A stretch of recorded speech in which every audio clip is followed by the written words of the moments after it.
We are Muskegon County at Work, spotlighting workers of local governments throughout our county, revealing what it takes to make our communities comfortable and safe.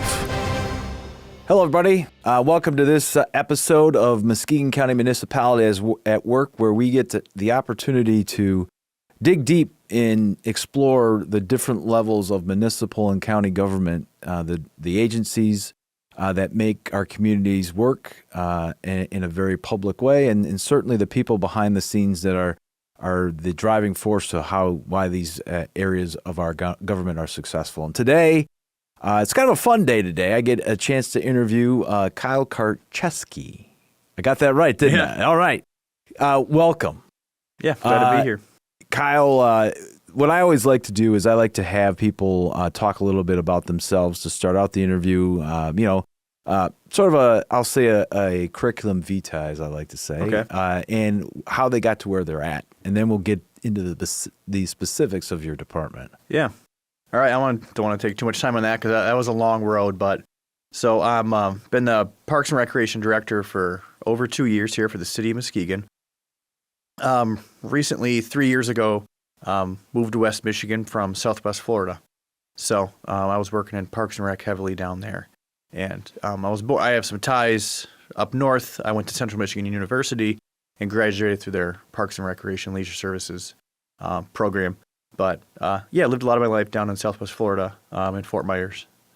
So you decided that the sunshine and the beaches that was too much, that you wanted to enjoy 4 seasons. Not for me. Yeah, I wanted 4 to 5 months of rain and snow and sleet.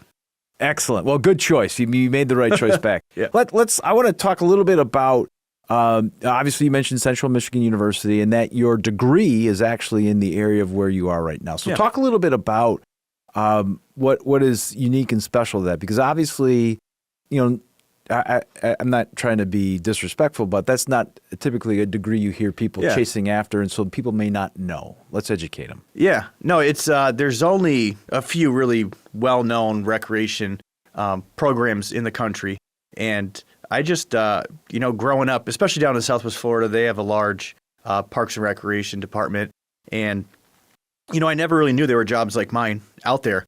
So when I got into college, I just volunteered for the local Parks and Rec youth basketball and coached a team.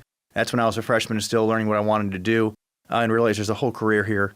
And what's good about Central is they put you to work. They have a big internship heavy, so you have to have, quite a bit. I think about 1.5 years of internship until you graduate, but you can pretty much use it as your senior year. So what's nice is you get that experience. I worked for Mount Pleasant Parks and Recreation for about 1 year down there, and then Morey Courts Recreation Center. So you come out of college with quite a bit of experience in the field, and it really helped. So, what is sort of the area or focus of study? Does it have to do with, how maintenance? Does it have to do with management? What is it in that degree that kind of makes you successful for that particular career? Yeah, it's really a little bit of everything. You have to run all these, at times thought silly little group projects where you really have to put yourself in front of everyone and be outgoing. So you can't be nervous and shy. You really got to put yourself out there, which is, pretty common in Parks and Rec. Some public administration, a lot of outdoor recreation. We went on a lot of outdoors trips, rock walls, all that. Kids would always come. We'd have groups of schools come, and we would have days and lessons where, the instructor would kind of show us how to work with them. One other cool thing that they do is, I'm not sure if it's still going, but there's a Gus Macker tournament every year in Mount Pleasant, and the recreation department's tasked with managing that. So you get some experience doing that as well. Excellent.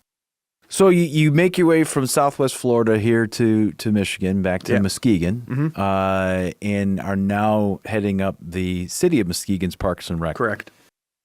Let's talk about the department itself. How many employees and the areas that you cover? Yeah, we have 10 on our maintenance staff, and then we have 2 Parks and Recreation supervisors on the park side. On the recreation side, that just started up about 2 years ago when Commission hired a Parks and Rec director, myself. they also funded and reinstated the recreation department, or division of Parks and Rec. So recreation is new, and we have 2 full-time recreation coordinators there as well. So what are these folks doing? Well, it depends on the time of the year. They ran open skate and helped us with the Christmas. We did breakfast with Santa or the holidays, and did a lot of fun winter stuff. Now turning towards the summer, they run the Lakeshore Art Festival. Last week we had community game night. That's once a month. We go to a different park, invite the community out, and just play a bunch of games with them. We have a walking club. It's a senior program once a week. We also coordinate a ton of programs. And that staff really helps with, that missing piece that we had to be able to work all these partnerships. For instance, we have the YMCA uses McGrath Park and does a full day traditional summer camp. And then the Boys and Girls Club has a camp at Reese Park as well. So a lot of coordinating, helping out with that. Our soccer league just finished too. That was our first time doing a soccer league. And yeah, no, there's a lot of, they also help us with management of rentals. And facilities. And we also have a teen program that we've started that up a couple months ago. And our latest was a couple weeks ago. We had a fishing on the channel over at Pierre Marquette. And we had about 50 kids show up. And, we just provided the poles and the bait, grilled up some hot dogs, taught them how to fish. And, those who didn't know, teach them something new and really just get them out there socially, some positive supervised programs. We also had, a couple months back, we had like a laser tag night where we brought a vendor down. We had over, I think, 120 kids show up. So we're, right off the bat, those programs were successful. A lot of other things, they're trial and error, but with the teen stuff, as soon as we put stuff out there for teens, Boys and Girls Clubs on us and showing up, and they're a good partner. And as far as the school district as well, they put our flyers out there, and we've been getting tons of kids showing up to those. Well, it almost sounds, and just given what we've talked about thus far, it almost sounds like a lot of what you are geared towards is engaging the community. In particular, I'll say the younger generation of the community. Is that an accurate kind of assessment? Yeah, it is. It's really where's the need at, and that's what we didn't. We don't want to come in here and duplicate services. Actually, that's why we're hesitant at first to do teen programs. We don't want to step on the Boys and Girls Club toes, but after working with them, we work hand in hand for the teen programs.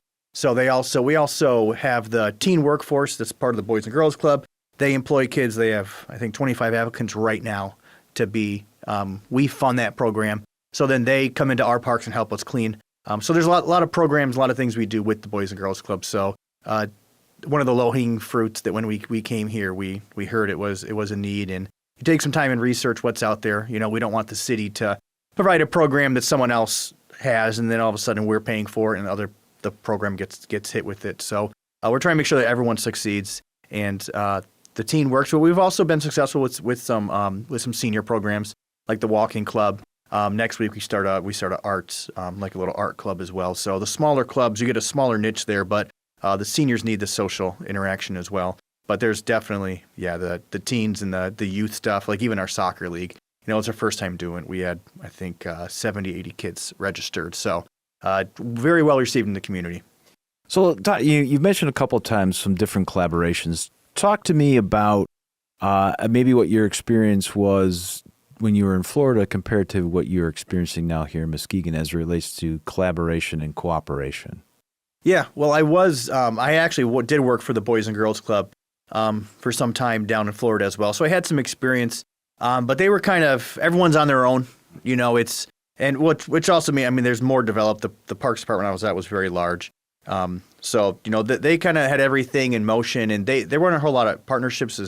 They're here, it's more, definitely more of a focus on how can we help each other out. It's really great to come to a community where everyone wants to work together.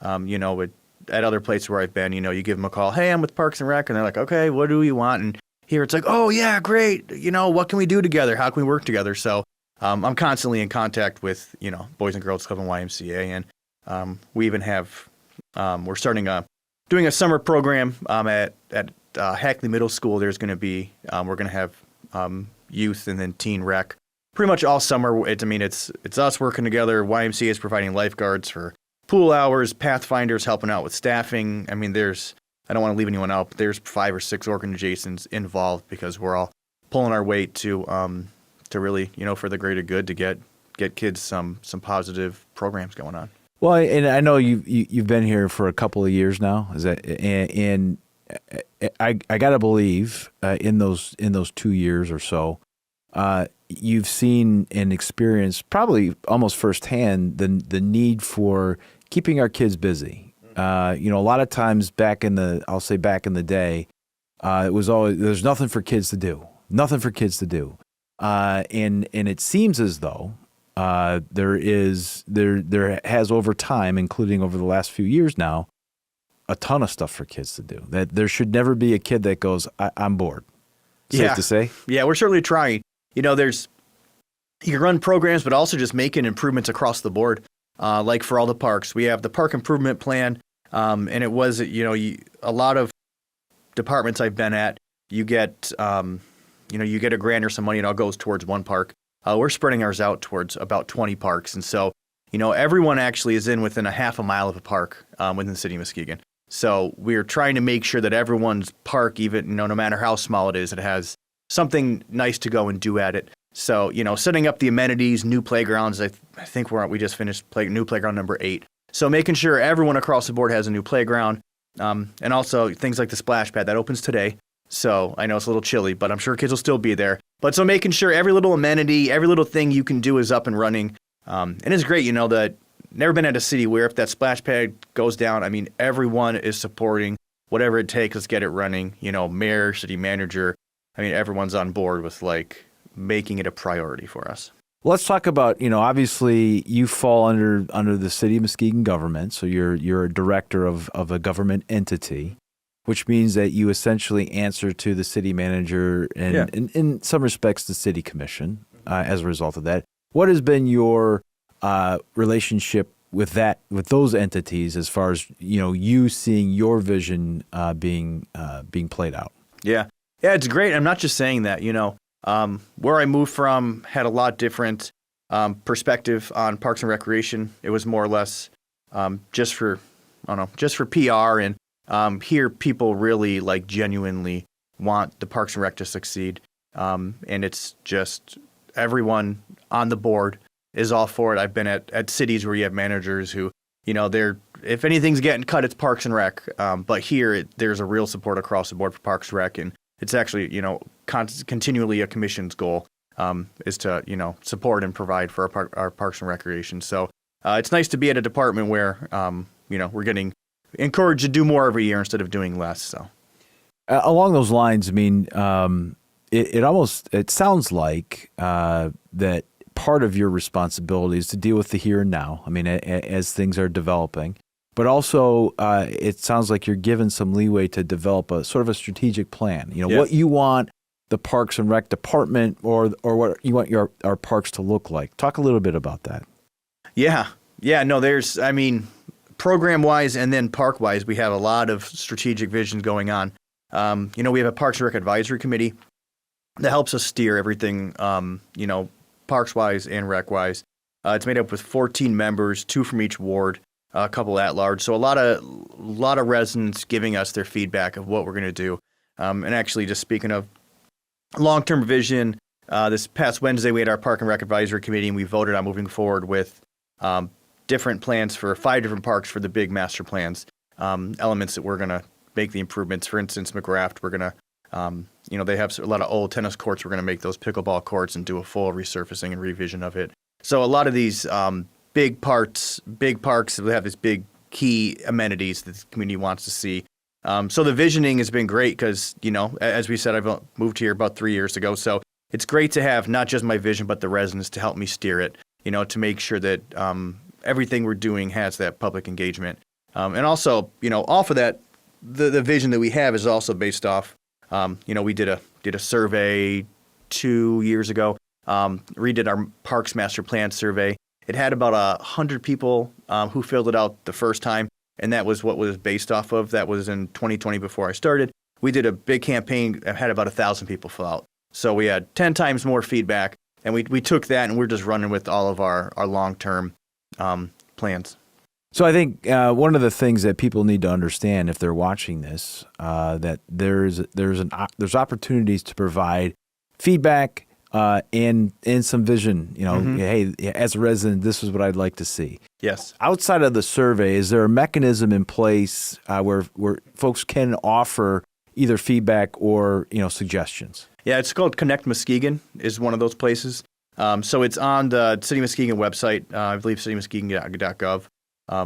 Maybe Muskegon.gov, but that's our site where we have the hub for all of our projects.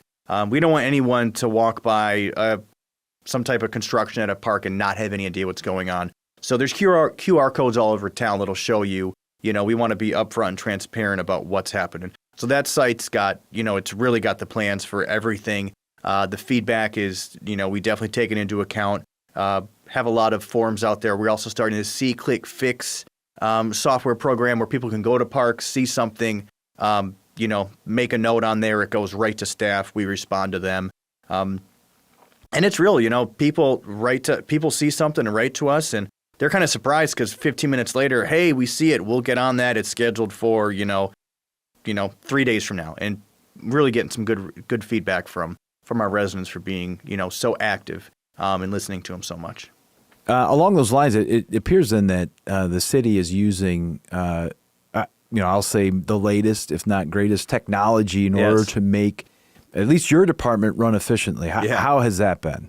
Yeah, well, it's not just us. We work with at the DPW.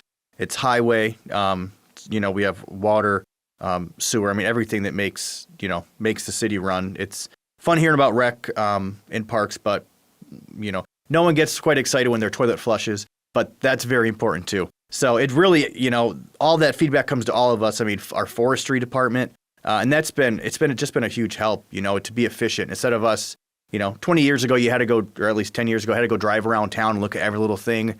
And this, the storm we had last week, a lot of the issues we had came right to our mailbox, or right to our email inbox of where to go and what are the issues. So it's been a huge help. It just saves time, makes us more efficient. And it's great to let, and usually the websites require like upgrading a photo. So, you see the photos of it and you get, it's not just a thought. It's, here's a picture, here's what's down. It's blocking my driveway, or, it's blocking, the bathroom at the park. And so all these things we prioritize, but it's been huge. We start the day at 7:30, most of the departments. And we all check that from last night and see, okay, it helps us prioritize every single day and everything we do. Along those lines of, outside collaboration directly related to Parks and Rec, I mean, obviously there are various departments within the city of Muskegon. Now, do you guys meet on a regular basis? I mean, are you working collaboratively with one another? How have you found that within the confines, if you will, of City Hall?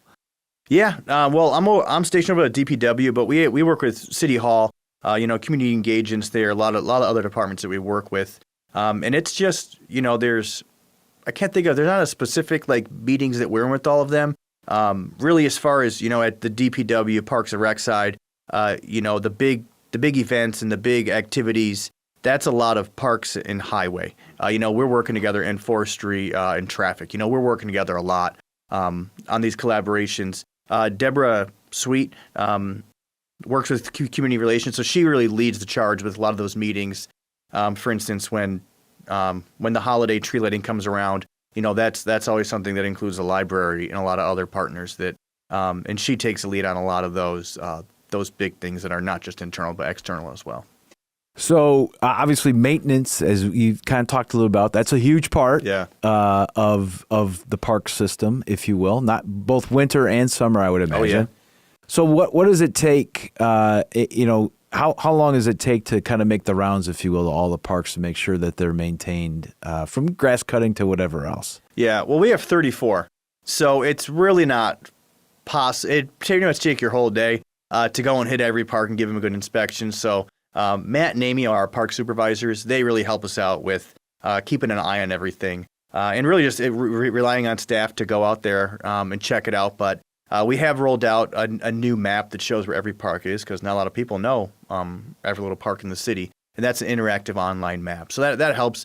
helps staff too. We have seasonals that start up for the summer and help us keep clean, because the amount of just trash cans out there and bathrooms out there, it goes up every year. We just finished a new restroom down at Pure Marquette, so now there's 2 down there. So we're really excited about that. We have a brand new one next to the Kite Shack that we're happy about. So yeah, I don't encourage driving around and checking every single one out if you're looking to do it in a quickly. But it'll take some time, because it's all over town. A lot of side streets, a lot of parks just in the middle of neighborhoods. It's not everyone knows about Pure Marquette and Cruzy, but parks like St. Joe's or Sheldon Park or Reese Park that are kind of right in the middle of neighborhoods that are kind of hard to find. But yeah, it's funny, when I first started all on GPS on my phone, turn left, turn right here.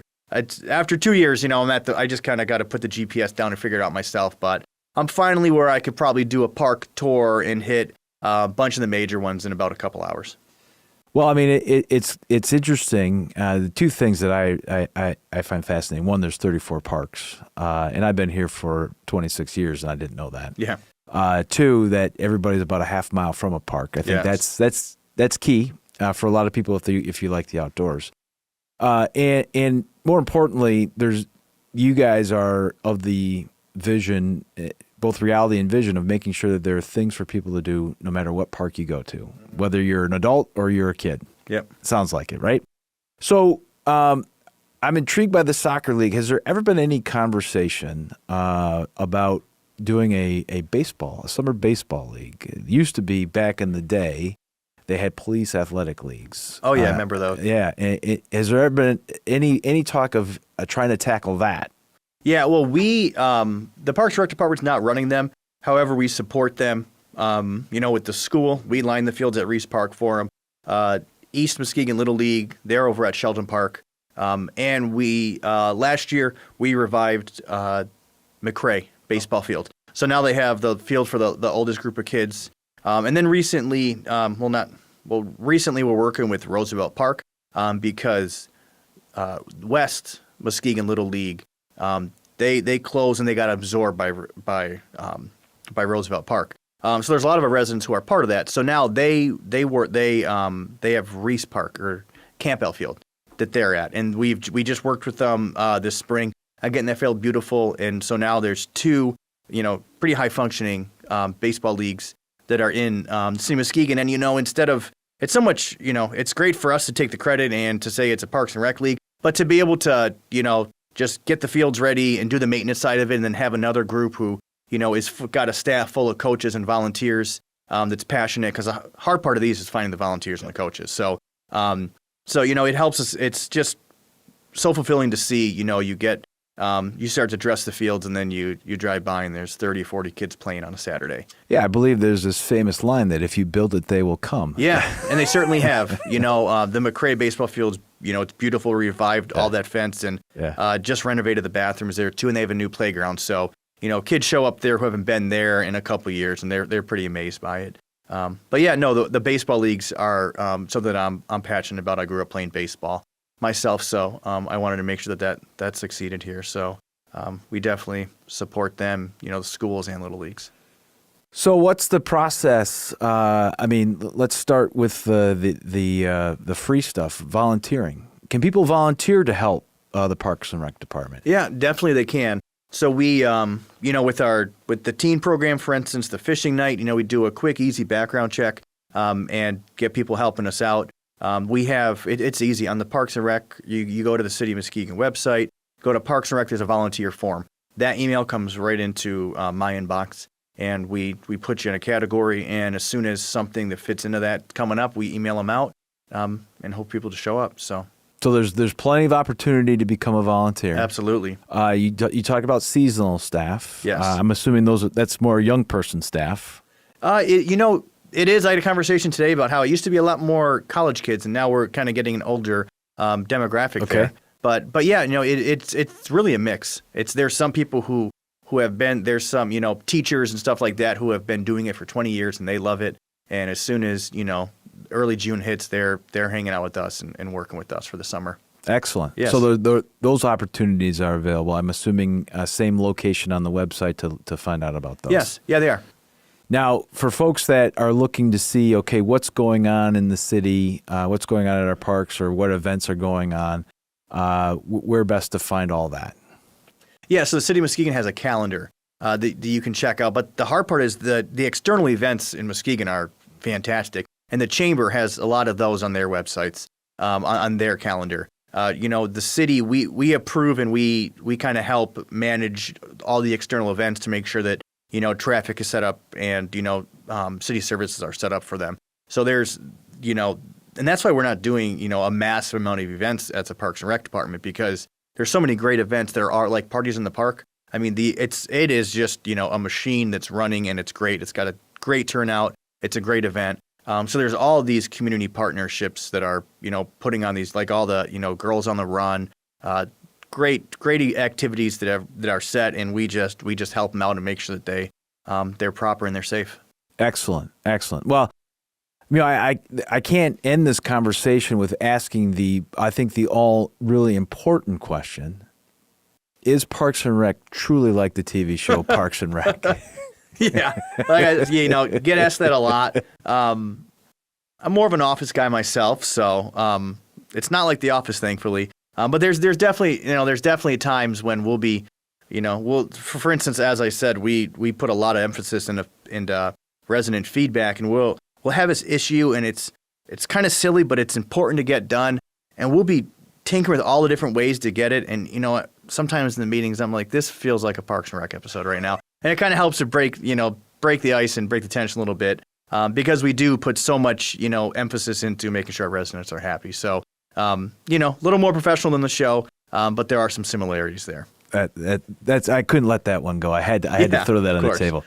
Well, Kyle, thank you so much for being with me today. Really, I think highlighting how I would say how involved and invested your department is on a lot of different levels. I mean, whether it's direct maintenance or indirect support in some fashion, making the city of Muskegon alive and well, and again, making it an inviting community for people to want to come to. So thank you for your expertise and service to the citizens of the city of Muskegon. Really appreciate it. Yeah, happy to do it, and just thrilled. Still 2.5 years in, thrilled to have this position, and every day's interesting, and there's so many collaborations, and there's just a ton of new things happening in the city this summer and for the next couple of years that they're going to see with the park. So anyone who's near a park, like I'd keep an eye on it for the next few years, because you either just got an improvement or you're going to have some fun stuff happening soon. That's fantastic. Well, again, thank you for your time today. Really appreciate it.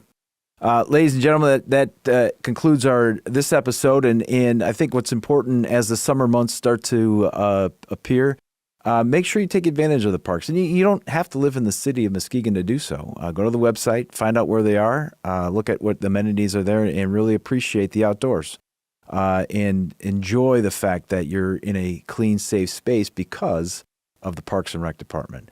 Until the next time, this is your host, DJ Hilson. And as always, these episodes, this idea doesn't happen without the ingenuity of one Mike Vogus.